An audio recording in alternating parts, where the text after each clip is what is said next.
Hey guys, how's it going? Another day working on the van. How's it going? I'm in the basement. I have been running around a bit today, and I kind of wanted to talk to you about just how involved one of these projects is, because not only are you like building a cabinet, but if you're trying to do like a really finished job, you're learning about electronics and wiring and LEDs and voltage injection and plumbing and heating and cooling and everything from countertops to hardware.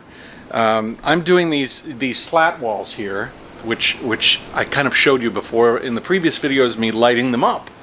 But now I'm in the process of finishing them up, and even that requires some knowledge. For example, in between each one of these slats, I want to put a filler, a material that will sit behind those slats and make them look really nice. 1, absorb sound. 2, and possibly contribute thermally to the interior of the van. 3, thermally I mean maybe help insulate the van a little bit. And so what I have done and what I have chosen to do is kind of interesting. So backtrack. When I was in Portland, I was looking at different materials to upholster the inside of the van. It just so happens that there was a company there called Perfect Fit, which supplied me with all sorts of interesting things. This, for example, is Reflectix. This is a material that goes on the back of all of the panels of the interior panels of the van, and it's glued on. I had to learn about adhesives.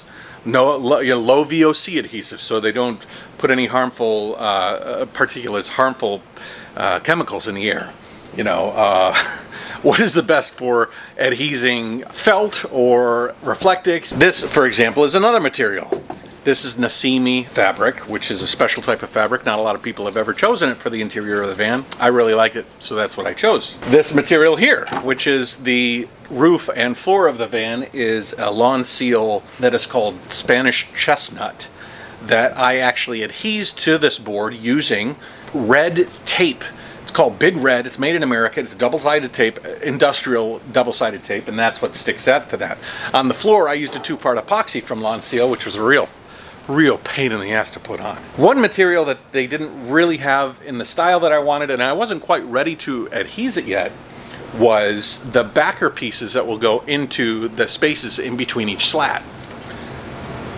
We're at that point now. And so this is the felt. It's like 5 millimeters thick, quite thick, and it is wool. So this material is wool, meaning that it has an insulation factor that is higher than, say, the poly. There's like poly blends that are synthetic, and so this is wool, so this is natural. This is more expensive because of that, but also it has a nice feel, a nice texture, and it will sit behind each of the slats. It's also thick, so that it conforms to some of the gaps behind the wall that I kind of want to hide. There's a few areas where the wood doesn't quite join together, and because it's so thick, when you bend it, it like creates a nice curve, as opposed to like maybe having it thinner and then it just sort of conforms too much to those voids and creates a problem. Anyways, so I was driving back to here on one of the trips, and I was looking for a company to buy some felt from. With the age of the internet, you can pretty much get stuff from anywhere. And I was thinking that probably the felt was going to be somewhere like Canada, Middle America, or something like that. Some place that deals with industrial felt production. So I put it into my phone, and out comes Southerland Felt. And it had this huge warehouse with all sorts of different felts. And like Southerland Felt, we supply the nation's felt needs. And I just so happened to check the address, and it was like 20 minutes away from here, where I live in Michigan. So I had been going out there. That's where I got this piece, which was like just a remnant roll. And so I picked up this remnant roll, made sure it worked. And this morning, I went back there because I want to fill in the spaces between the slats now. And you can see this one has a piece of Southerland Felt in the middle. And you could see that, actually, where is it? This one isn't the one that's cut to size, but you could see how it looks. So this is the this is the wide piece of the felt, and so this is in between, and this is actually adhesed in, and you can see it curves around like this, and then this one is filled with a piece of felt in between. Pretty nice, huh? Every single one of these slats is going to have some felt in between, and so, like for example, this is kind of the way this is going to wrap around here, but this is sort of what it's going to look like when it's finished. Pretty cool. What is a little bit difficult though is to cut this felt because it's so thick. You got to cut it to size perfectly to fit. Well, I just went to Southerland Felt this morning and I had them custom cut some pieces for me. And so these custom cut pieces are designed and cut on a big like guillotine. And they're perfect. Like they're perfect all the way down. You can see on the floor here, I had a razor knife and a ruler, and I was trying to hack these things up, but it was not easy to do it perfectly. So now we have the ability to do it perfectly. So let's see here. Set the camera up. It's so perfect, as a matter of fact, that you don't even really need any adhesive. I bought some double-sided tape, and I will use it. But for this, you could pretty much just put it in. It jams in so perfectly that I can just put it in. Push it in at the top, push it in at the bottom.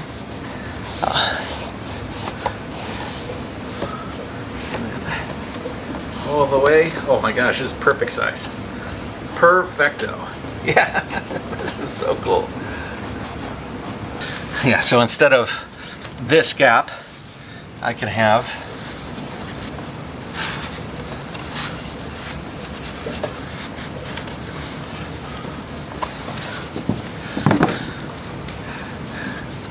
that. Isn't that nice? And then boom, boom, boom, boom, boom, all the way up. But I mean, it took me so long. Like I kind of had to learn about materials, learn about what was going to work good and what wasn't going to work good. Find Southerland Felt, build a relationship with them. They didn't give me any discounts or anything. I bought this stuff at cost, but it was still a lot cheaper to go through Southerland Felt than say a distributor or a wholesaler. No, actually, I think they are a wholesaler. No, a distributor would have been more expensive, or say a retail.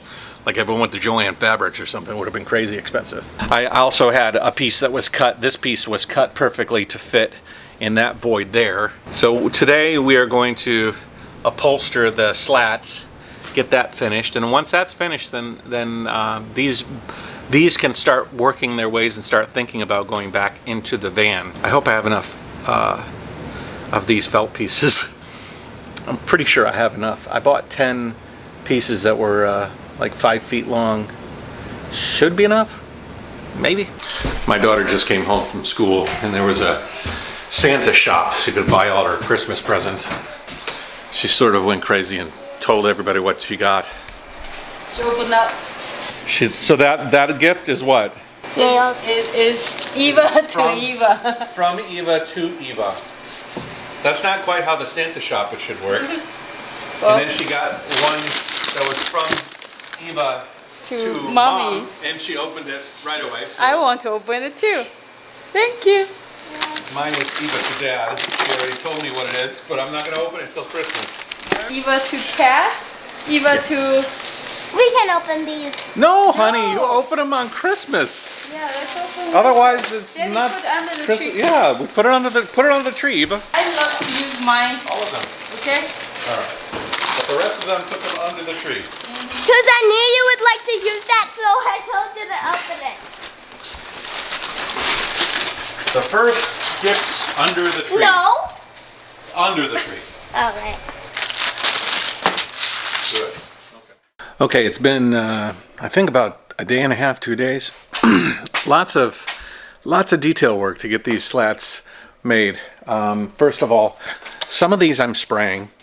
Actually, I've sprayed all of them up until now, but I'm going to try and incorporate carpet tape on some of the longer sections that I don't need to like conform, because this material that we had cut is snug. So basically it fits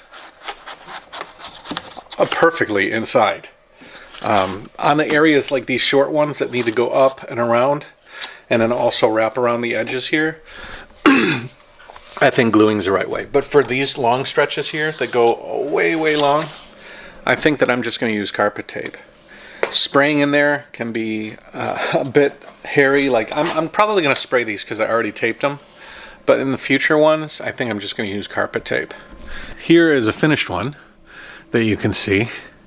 Wraps around really nice. I actually end capped them. They look really, really good. I'm pretty happy with the way that these look.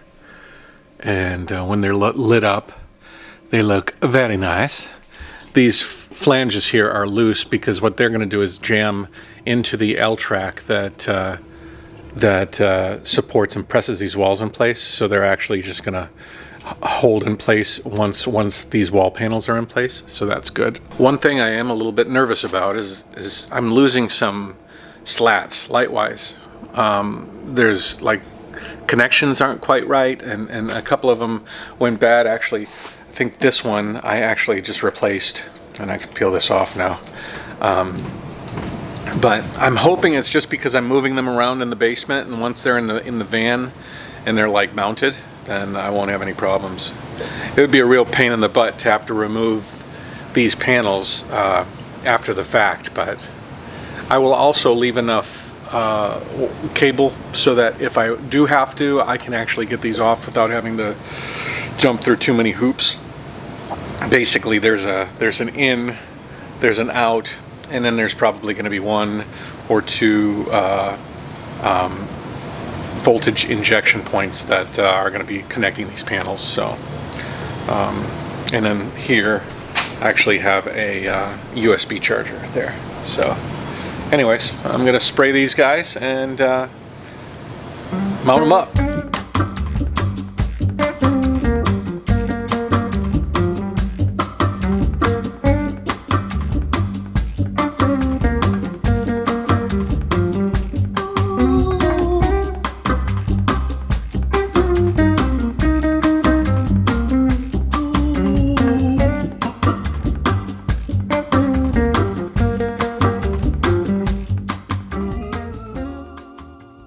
The point where it rolls over the edge, I actually take an X-Acto knife after the glue is all set and shape it.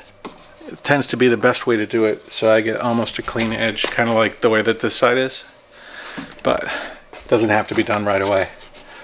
Okay. Now I got to do these guys. Cool. All right. First panel completed. Like completed. I think that looks really nice. Let me light it up, and then I'll show you some of the problems I'm having, probably. But I have this Blue Eddy power bank. Oh my gosh, this thing is great for testing. I just put these plug ends on it, like the 12-volt plugs. I can just bump. That's good. And then I'm injecting power on this side. Bump. Whoa. Okay.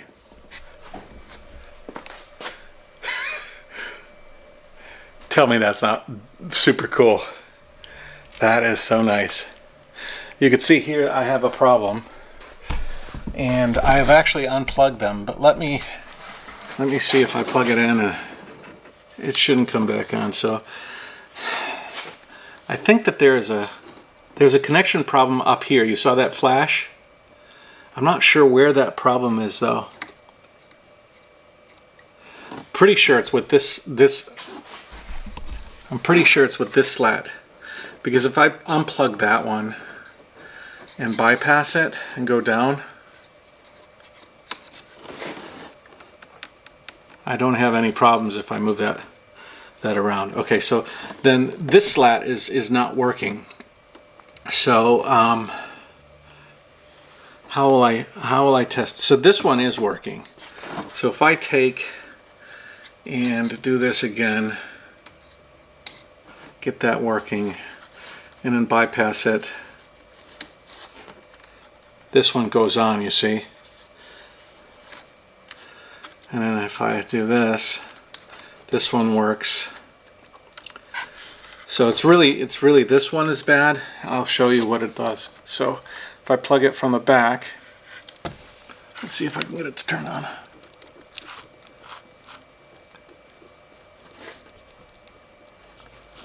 Yeah, that's plugged in. And that's plugged in. So it's certainly, this is a bad slat. And then this is a bad connection here. It really makes me nervous that I'm having connection issues before I put these in the van.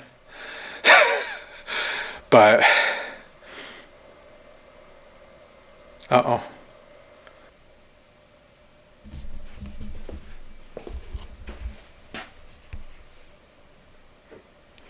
That's not good. Is that a connection issue too?